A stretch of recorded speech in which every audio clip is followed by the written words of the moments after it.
खबर शामिल करते हैं सियालकोट से report Azhar Jani senior reporter PNP sports news Sialkot. GSL edition 7 का खेले जाने वाला सातवां मुकाबला अली 11 कटहरा ने कैनाल व्यू रेड को शानदार मुकाबले के बाद 8 रन से हराकर ये मुकाबला अपने नाम कर लिया।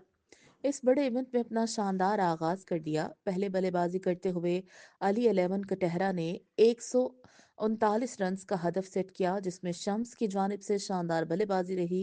34 रन बनाकर टॉप स्कोरर रहे। इनके साथ कोई भी बल्लेबाज कोई बड़ी इनिंग न खेल पाया। अदील देलो के 3 छक्कार बेस्ट बॉलिंग फिगर में रहे। इनके साथ दाऊद ने भी 3 विकेट हासिल किए। बाकी बॉलर्स ने भी भरपूर साथ दिया। हदफ के ताकुब में टीम के नाल व्यू रेड ने अच्छी बल्लेबाजी की, लेकिन उस तरह का इख्तिताम न कर पाई। अब्दुल रहीम 41 रन बनाकर टॉप स्कोरर रहे। वलीद भट्टी ने एक बेहतरीन स्पेल अपने नाम किया और 4 विकेट अपने नाम किए। इनके साथ उस्मान जाना और कप्तान नासिर उलवी रजा कासिम की शानदार गेंदबाजी और मैच जितवाने में अहम किरदार अदा किया। Man of the match Waleed Bhatti और शम्स को जीएसएल स्पोर्ट्स की जानिब से 4,000 रुपये और एक खूबसूरत ट्रॉफी इनाम दिया गया। पहली जीत हासिल करने पर अली 11 कटहरा को दिल से मुबारकबाद पेश करते हैं।